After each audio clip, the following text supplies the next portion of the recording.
director tan solo gana 187,231 y nos dijo que como se puso en modo austeridad iba a dar 22,000 pesitos. Qué austero. El auditor interno gana 107,161, los jefes de área ganan hasta 40,000 pesos, los directores generales 115,000 pesos, es decir, más que el presidente. Ay. Y por otro lado tenemos a nuestros docentes, a los profesores de asignatura en condiciones precarias ganando 3,000 pesos. Uh-huh. Es decir, ¿este rubro destinado a la docencia realmente es democrático y equitativo? No. Yo creo que no. Sí, ese 61% está concentrado en esa élite de la que nos hablas. Eso es por un lado. Por otro lado, tenemos que en investigación se destinan 13,906,962,510 pesos, 26.4% más o menos. Eso suena bien y hasta diríamos se necesita más. Uh-huh. Sin embargo, si nos metemos a investigar cuáles son los proyectos de investigación que está financiando la UNAM, pues nos vamos a llevar una tremenda decepción. Yo me la llevaba cuando me decían, ¿quieres formar parte de este proyecto de investigación? Cuéntanos, ¿qué investiguen? Investigan, por un lado teníamos investigaciones que nada más se volvían a actualizar. Ok, sí, había algunas de radio importantes, pero que nadie conocía aparte de la autora. Uh-huh. Había otros papimes que eran discusiones filosóficas supervoladas que no servían de nada para transformar la realidad de nuestro país y que además en estos rubros que se destinaba a la investigación, al investigador titular se le daba un monto. Vamos a hablar con números arbitrarios ahorita, no me puedo arriesgar a decir qué es esto y esto y esto.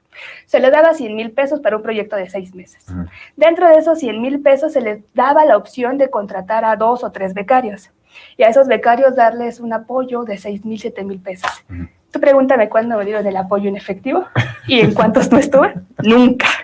Es decir, ahí había un tema turbio. O sea, el dinero destinado a los becarios se lo quedaban ellos. Se lo podían quedar los investigadores sin mayor problema, porque no había documentos de por medio. Uh-huh. Y ese es otro ejemplo claro del qué está pasando en la UNAM y por qué sí es importante que los chavos salgan a manifestarse, pero que entiendan que orienten la lucha hacia donde tiene que ser. Justamente eso, que se tenga bien claro que la lucha no es en contra de Andrés Manuel.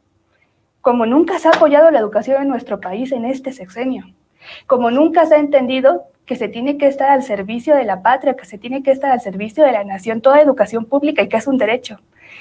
Pero también, pues claro que hay intereses que buscan orientar las luchas de los jóvenes, las luchas legítimas, aclaro, porque es muy legítimo todo el tema. Es que siempre es la historia de lo que hemos visto ahorita, la lucha feminista, ¿no?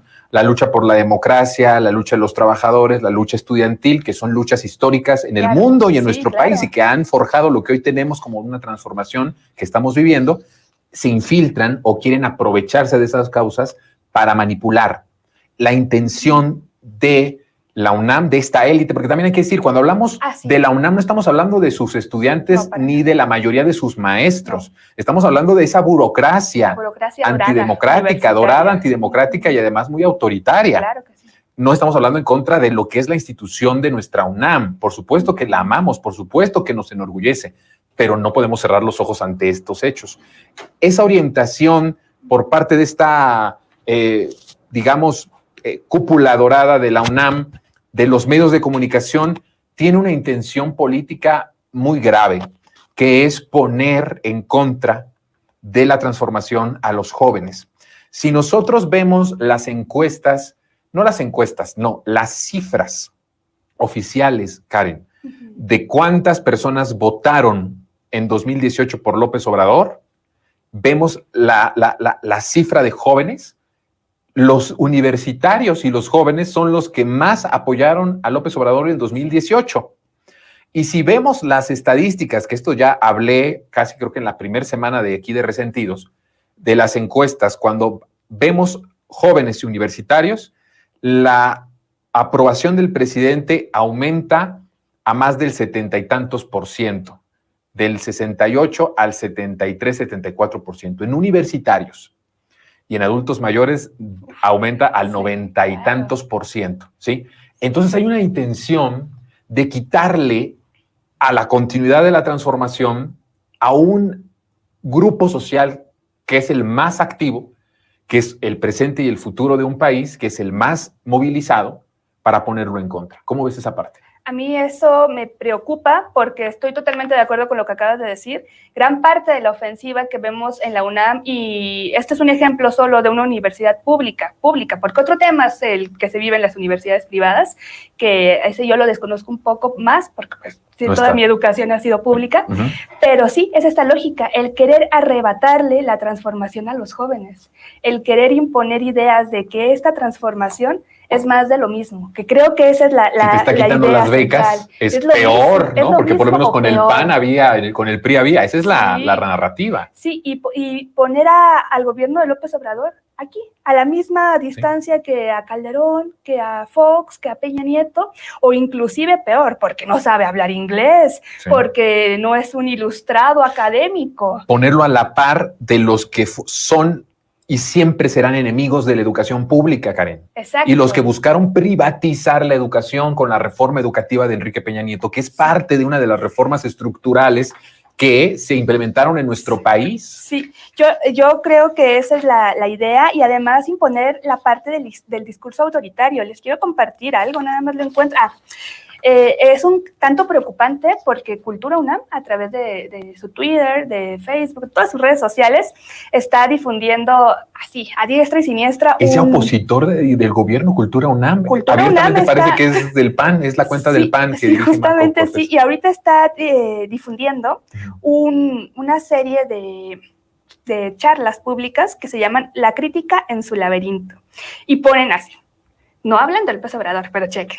La falta de incidencia del pensamiento crítico en las políticas públicas, la desintegración del aparato cultural o el abandono de la investigación científica serán temas en este foro. Las voces de las comunidades cultural, científica y académica están desarticuladas, mientras que las redes sociales alimentan la estridencia y la reacción efímera. Reflexionar por qué el debate y el activismo tienen un menor impacto es urgente. ¿Cuál es el estado de la discusión? Es decir, están diciendo que nuestras políticas públicas no tienen un pensamiento crítico. Están diciendo que nuestras políticas públicas, que nuestro plan de gobierno está de la nada y que es autoritario. Hay una parte en esa descripción que hace, que lo organiza, porque quien lo organiza tendría, cuando pone una descripción, quien lo organiza es lo que piensa quien lo organiza, ¿sí?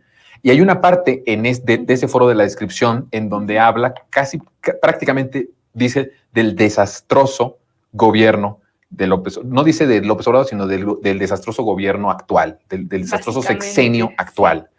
Está tomando una postura como si lo asumiera Cultura UNAM a través de esta organización, de estos foros, y es gravísimo. Por eso yo decía, estos de Cultura UNAM, parece que quien dirige son los community managers del PAN, sí, porque todo el tiempo estás viendo una crítica completa y abierta, y foros en donde ni siquiera hay eso que tanto piden ahora, que haya pluralidad. Claro. Llevan a Héctor Aguilar Camín. Así es.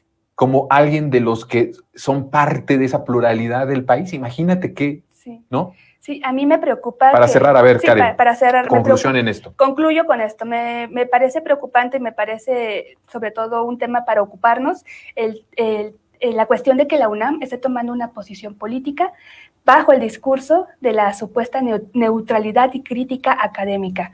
Creo que tenemos que reflexionar a quién le está haciendo el juego, a quiénes responden estas élites doradas y por qué están haciendo esta orientación, estas narrativas que buscan de una manera crítica desde la academia, desde las voces más reflexivas, golpetear a la 4T y no abrir espacios de discusión reales.